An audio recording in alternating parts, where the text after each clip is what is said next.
Hello everyone and welcome back to Hagbag Plays. This week I will be playing Divinity Dragon Commander. This game was developed by Larian Studios and just came out this last Tuesday, as a matter of fact. It is sort of a prequel in a lore aspect to several games that Larian Studios has been developing since 2002.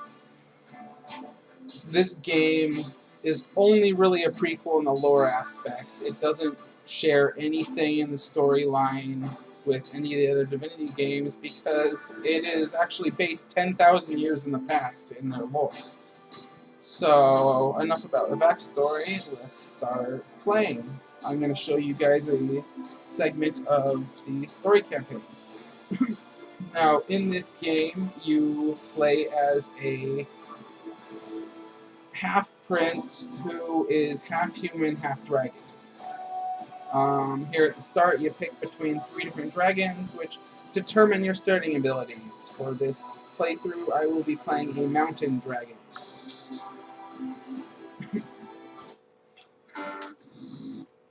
For the sake of getting this playthrough, or this video done, I will be skipping all speech options and cutscenes.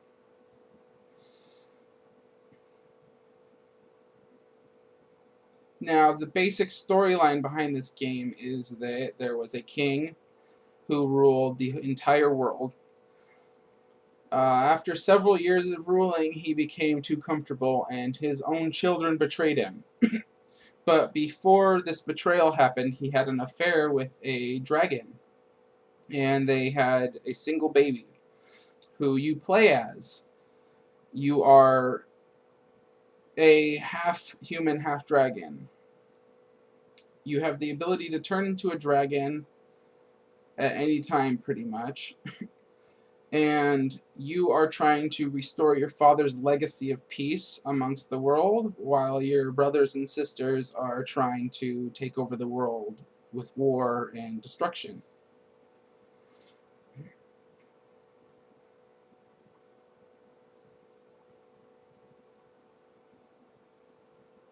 Alright, so let's get started. Skip these speech options. Now, in this game, there are 3 aspects to the storyline. There is the ship, which is where we are right now. There are several characters, including this guy right here, on this ship, and you have various speech options that affect your standing with not only the people aboard the ship, but with the different races that inhabit the world. Like this dude right here is an imp. Right here, we're actually in the engineering bay. Here in the engineering bay, you're able to either talk to him or click on this machine, and it opens up a menu where you can research different units and various different upgrades for your units that will enhance their abilities.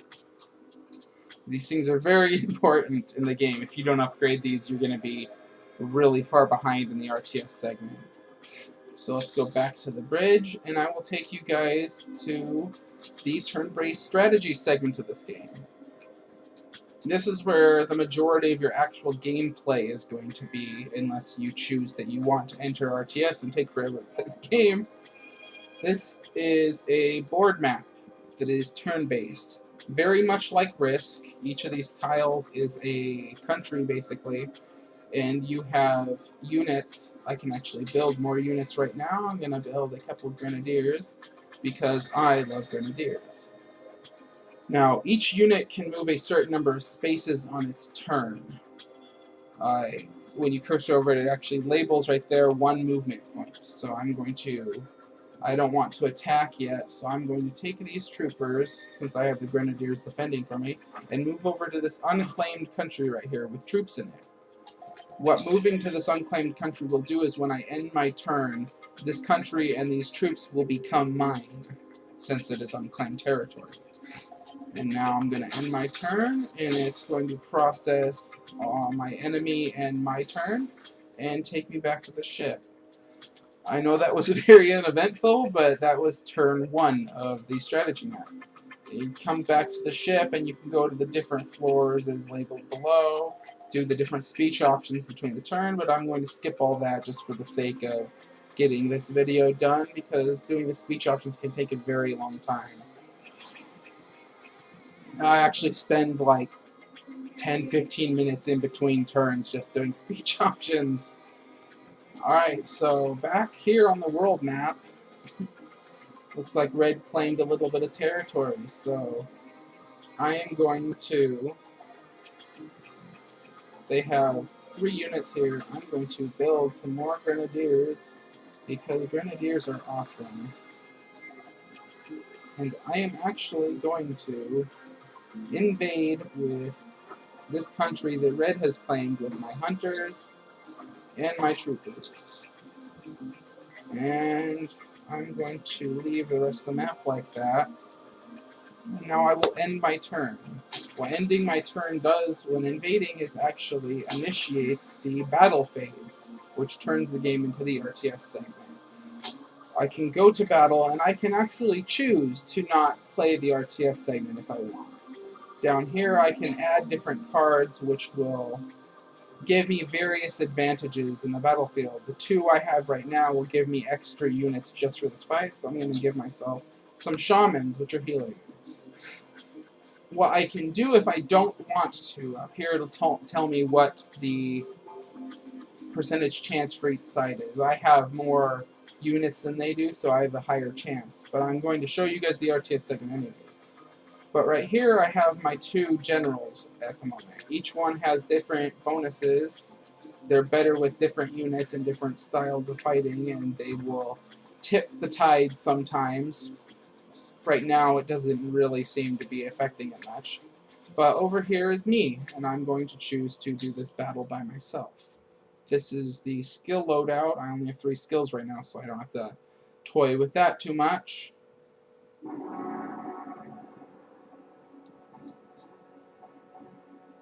So I'm going to start the battle. So this part is an RTS segment. It is somewhat fast-paced, but because I have it set to easy mode, the computer is going to focus on finishing his base before he actually goes out to claim anything, which is a severe disadvantage in this game if you're playing against another person or a computer that actually knows what it's doing. So let us start playing. I'm going to send my units out, and then I will explain what is going on here. So here's the map, and there's my starter base. I'm going to take this guy, send him over here. Then I'm going to take the rest of my units and actually bring them up here to this base right here. While all this is happening, I'm going to build a building. So as you can see right here already, this is my base, and you see there are several different tiles in this base. This tile right here, the hexagonal shape, is a recruitment citadel. That affects how fast I basically gain my resources. As you can see up here where my cursor is, the number in the parentheses is the population of my area on the map, and the number outside the parentheses is my recruits. The recruits are what I use to build things, so my forge is done. So I'm actually going to tell them to send units right here, and I'm going to build some Grenadiers and a few Warlocks. So, as you can see right here where my units are coming, there are more tiles here. The goal of the RTS segment is to go out and capture as many of these tiles as you can, especially these recruitment center tiles. The recruitment center tiles will allow you to turn the population into recruits faster. And the more recruits you have, the more powerful your army becomes, essentially.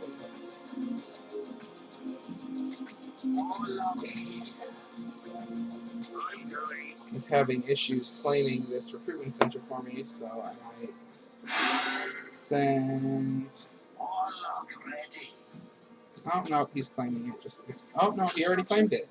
I'm just blind. So I need to send these guys up here, actually, to help claim more tiles for my people. these little circular ones, as you've probably seen, these can actually be used to build turrets to help defend your base if guys attack. They're not entirely useless. I don't use them too much because they take recruits and you're constantly streaming. In an actual game, you're constantly streaming units out. So I need to send more grenadiers up here.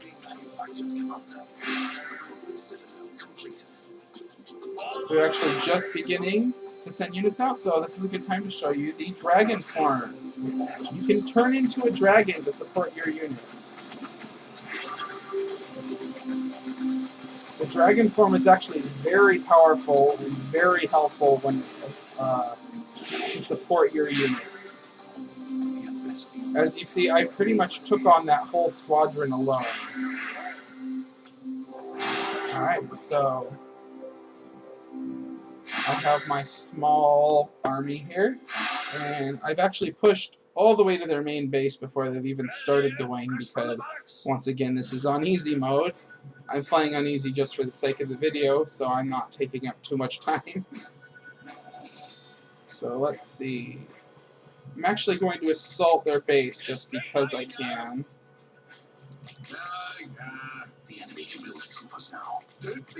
So I'm going to turn back into the dragon.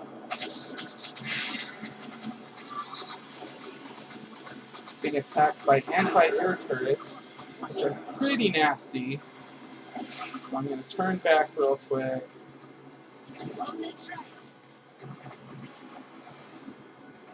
And my units are attacking.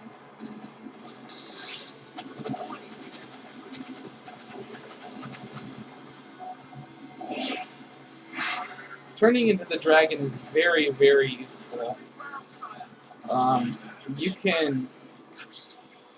It may seem like one heavy unit can't really tip the tides of the battle, but you really can make an enormous difference as the dragon.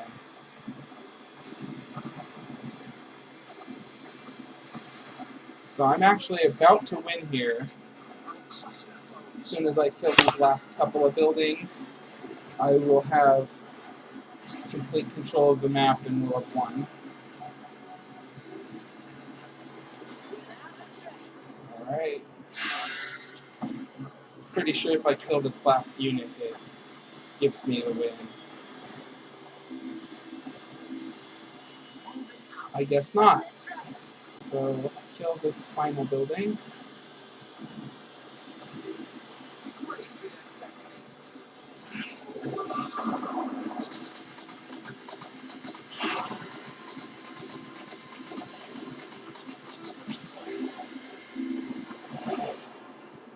Alright. Here we go. And I have officially won the match.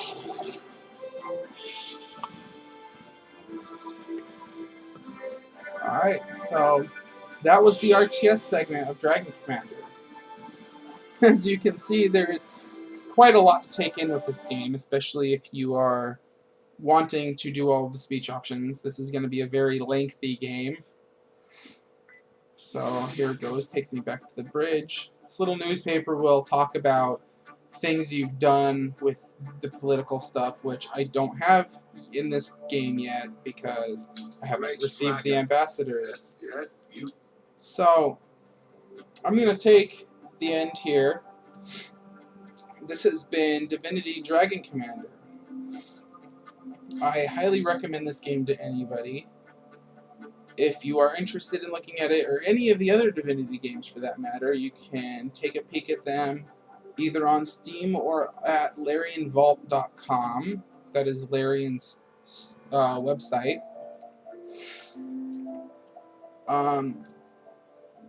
So this has been my second installment in Hagbag Plays. I would really appreciate likes, comments, views, period. I'm grateful for anything you people would like to do. And I will see you guys next time on my next installment of Hagbag Plays.